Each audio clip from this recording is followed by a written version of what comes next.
আসসালামু আলাইকুম। দেশ এবং প্রবাস থেকে যেখান থেকে আমার প্রতিবেদন দেখতেছেন সবার প্রতি আমার আন্তরিক শুভেচ্ছা এবং ভালোবাসা রইল। আশা করি সবাই ভালো আছেন।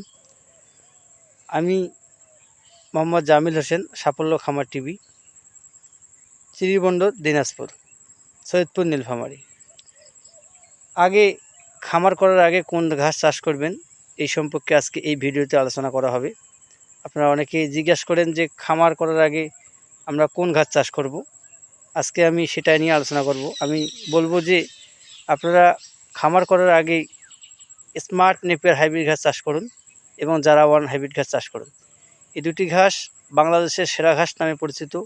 এই ঘাস দুটি খুব ভালো ফলনশীল ঘাস। আগা থেকে গোড়া পর্যন্ত ঘাস হয় মাশাআল্লাহ। আপনারা এই ভিডিওতে যে ঘাসটি দেখতে পাচ্ছেন এই ঘাসটি আমি প্রথমবারই রোপণ করছি। প্রথমবার রোপণেই মাশাআল্লাহ অধিক ফলন হয়েছে। যে অবস্থা আছে এই ঘাসটা এখন বর্তমান ছাগল খাওয়ানোর জন্য উপযুক্ত।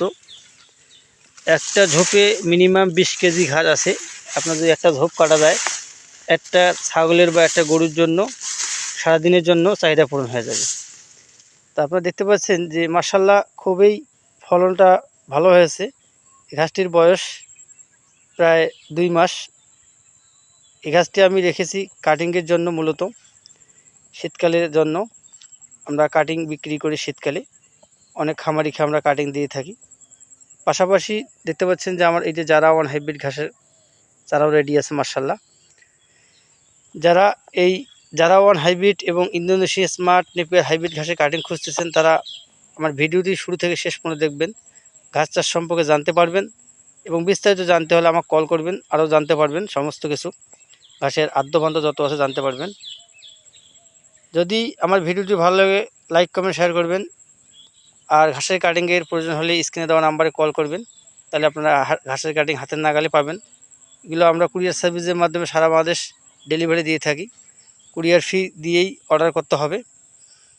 যারা ভিডিওটি শুরু করছেন শেষ পর্যন্ত দেখবেন, তাহলে আপনি ঘাস সম্পর্কে আদ্যপান্ত জানতে পারবেন। আর বিস্তারিত জানতে হলে কল করবেন। যদি ভিডিও ভালো লাগে লাইক কমেন্ট শেয়ার করবেন, চ্যানেলটি সাবস্ক্রাইব করে আমার পাশে থাকবেন। আপনাদের সুস্বাস্থ্য কামনা করে শেষ করলাম। আসসালামু আলাইকুম।